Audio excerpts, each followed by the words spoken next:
Today wouldn't be possible without the support of our major sponsors, CSIRO, Wealth from Waste, and above all, the New South Wales Department of Trade and Investment through the Office of Science and Research. And so I'm so pleased that New South Wales Chief Scientist and Engineer, Professor Mary O'Kane, can join us to officially open the forum.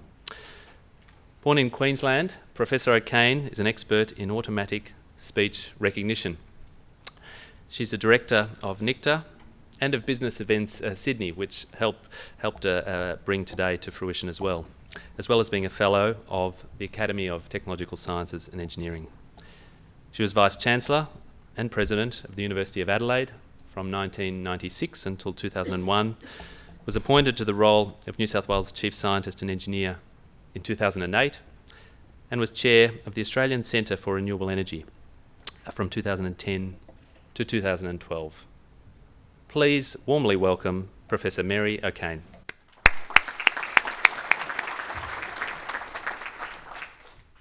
Thanks, Damien, and thank you, Veena, for organising this.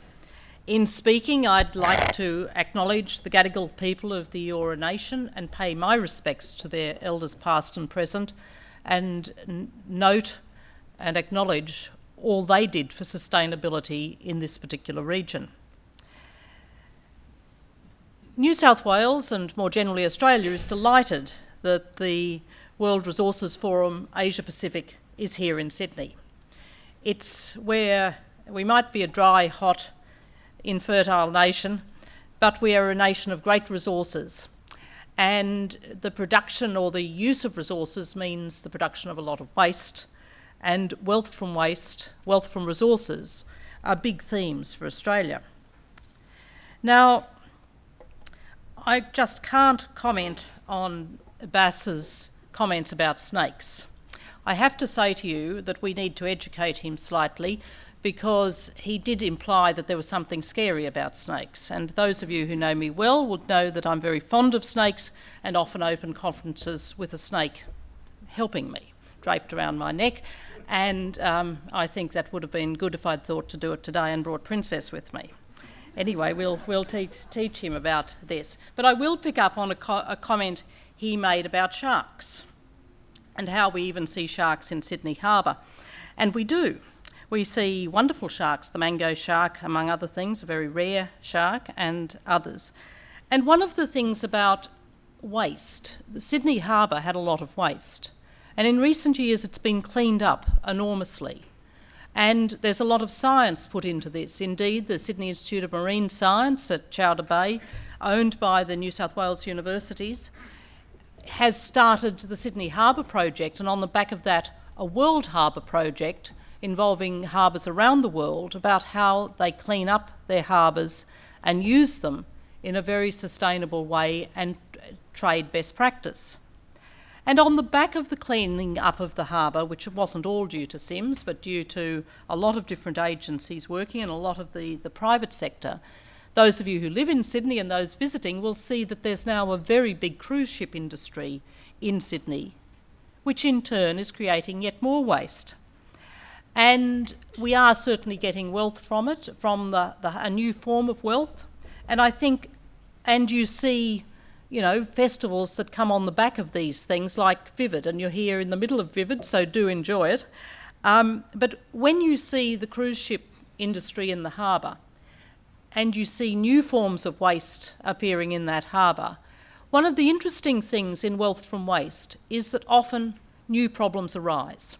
So while we're talking about the circular economy, and that's a very important concept, I think in some ways it's the multi-layered or more of a Nautilus-like structure where it's coming round and we come back to a different version of the general problem we're solving.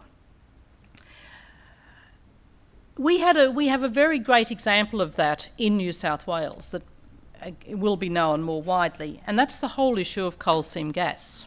Something, as many of you know, I've been very involved in advising the government on with the production of the coal seam gas inquiry report, which did its final report in September last year and led to the government adopting its gas plan. And through that, it was a great example of looking at a state, New South Wales, trying to develop wealth from waste, trying to get the wealth from what is generally thought of as a waste product from coal production. Indeed, the firing of gas in coal mines was a perennial problem. What did you do with the gas so you could get the coal out safely? And here in New South Wales, there was a great example of using that waste from the mid-1930s to the mid-1950s. The gas at the Balmain colliery was taken out and used for a whole variety of purposes. Indeed, in the Second World War, the gas was used for fuel for cars, and so was seen as extraordinarily valuable, something that one quietly sometimes mentioned in the middle of the very heated discussions in the coal seam gas inquiry. But then the whole issue of using coal seam gas or coal bed methane, as it's often known in the States, or using other, well, let's just stay with the coal seam gas, turning it into an industry, can itself raise really interesting sustainability problems. And again, if you live here, you'll know what a sensitive issue the CSG issue has been. And our very long inquiry, which went for 18 months, really came out very quickly with an understanding that the technologies for extracting the gas were extremely safe and extremely productive. The technologies for dealing with water treatment are very, very good in Australia. Indeed, Australia has led the world in a lot of water treatment, particularly some of the work out of University of New South Wales, say Chris Fell's work and so on.